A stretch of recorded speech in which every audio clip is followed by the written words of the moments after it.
Usapang seborrheic dermatitis tayo. So, nagkaroon nga ako ng seborrheic dermatitis dito. So, kung napapansin nyo, ayan, no, parang namumula siya.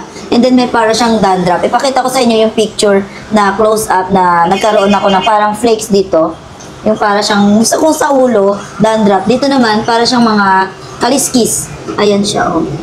At every time na, kinakamot ko kasi siya, kaya ito, namumula.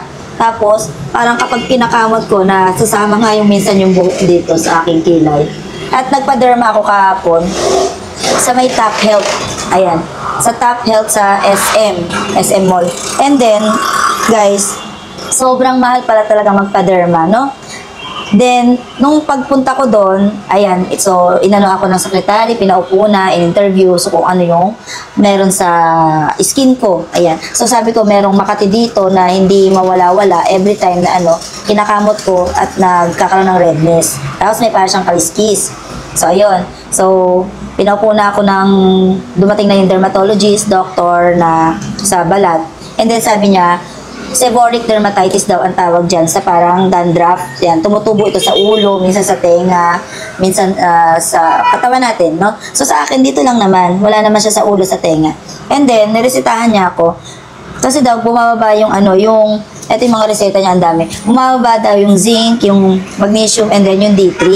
So, and then, sa stress na rin, saka sa genetic or hereditary, no? Namamana rin. Tapos, ang dami niya, guys, na reseta. Tapos, sa kanila pala kinukuha yung mga gamot din.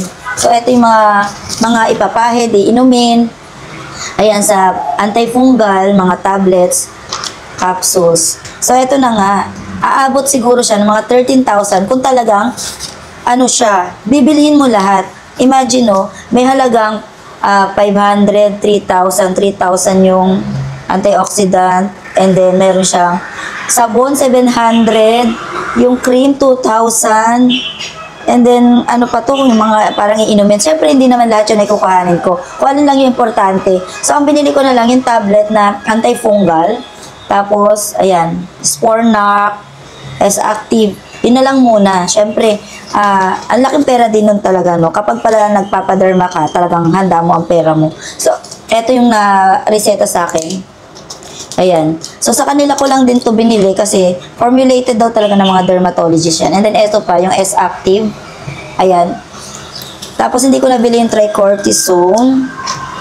Ayan. So, sa mga nagkaroon dyan ng seborrheic dermatitis, comment nyo naman kung ano yung mga cream na pwede, ano yung mga ginawa ninyo. Ayan. So, nakainom na ako and then ngayon, iinom ulit ako ng gamot. So, kaya ako nag-video para comment nyo naman kung ano yung mga cream na pwede rin na pwedeng over the counter. So, wala kasing over the counter mga sis eh. Ayan. So, sa mga dermatologist talaga daw binibili yung mga gamot na nire-reseta ng mga derma. Ayan. So, ang mahal. Ang mahal magkaroon ng skin problem, di ba? Ayan. Pero siguro, kapag konting tanggal ng stress. Pero sa halaga pa lang sa presyo, may stress ka na talaga, di ba? Ayan. Siguro lang din sa panahon. Ayan, ang sakit, hindi siya masakit, Makati lang. Dito, oh. Ayan, yun lang gusto ko mawala, yung pangangati nito. Ayan, comment nyo naman kung ano yung mga ininom nyo, ginawa nyo, para matanggal yung seborrheic dermatitis nyo. Ayan, iinom na ako ng, isa na to, twice a day. Tapos ito, 2 sa umaga, 2 sa hapon din. Ayan, Spornar, 100 mg, S-Active, 5 mg. Ayan, inom na ako.